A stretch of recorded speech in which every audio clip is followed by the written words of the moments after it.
ओम नमः शिवाय। आपका मेरे चैनल भक्ति की मूर्ति में स्वागत है। आज मैं तुलसी विवाह के व्रत की कहानी लेकर आई हूँ। तुलसी विवाह के दिन व्रत रखने की परंपरा भी है। इस व्रत की कहानी इस प्रकार है। पौराणिक कथाओं के अनुसार एक परिवार था जिसमें भाभी व नंद भी रहती थी। नंद अभी कुंवारी थी। वह नित्य तुलसी की पूजा किया करती थी, लेकिन उसकी भाभी को यह बिल्कुल पसंद नहीं था।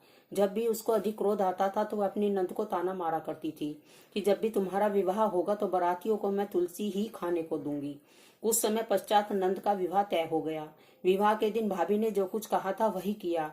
बारातियों के सामने तुलसी का गमला फोड़ दिया और उनको खाने के लिए कहा। तुलसी जी की ऐसी कृपा हुई कि फूटा हुआ गमला स्वादिष्ट पकवानों में बदल गया। भाभी ने नंद को गहनों की जगह मंजरी दी तो वह सुंदर सुंदर गहनों में बदल गई। जनेऊ सुंदर रेशमी कपड़ों में बदल गया। फिर नंद अपनी ससुराल चली गई। वहां पर ससुराल वालों ने उसके दहेज की बहुत प्रशंसा की। यह बात जब भाभी को पता चली तो उसे बहुत ही आश्चर्य हुआ। तब उसे तुलसी माता का महत्व समझ में आया। भाभी की एक लड़की थी तो भाभी ने उसे भी तुलसी की सेवा करने के लिए कहा, जिससे उसे भी बुआ की तरह फल प्राप्त हो। लेकिन उसकी लड़की का मन यह सब करने में नहीं लगता था। तो भाभी ने सोचा कि जैसा मैंने अपने नंद के साथ किया, उसे सब कुछ प्राप्त हुआ, वैसा ही अपनी लड़की के साथ करती हूँ तो उसे भी सब कुछ प्राप्त हो जाएगा। फिर लड़की का विवाह भी तय हो जाता है। वह बारातियों के सामने गमला फोड़ देती है, लेकिन वहां मिट्टी ही मिट्टी हो जाती है। मंजरी की जगह पत्तियां ही पत्तियां हो गई। जनेऊ ने भी अपना रूप नहीं बदला।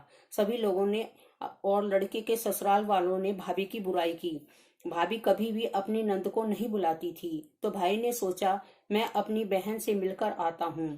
तो उसने अपनी पत्नी से कहा कि मैं अपनी बहन के घर उससे मिलने जा रहा हूँ, कुछ उपहार दे दो।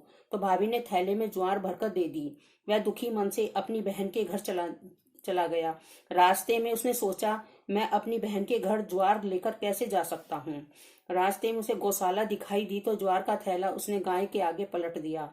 तभी गौशाला वालों ने कहा कि ये आप क्या कर रहे हैं, गाय के सामने हीरे मोती तथा सोना क्यों डाल रहे हैं।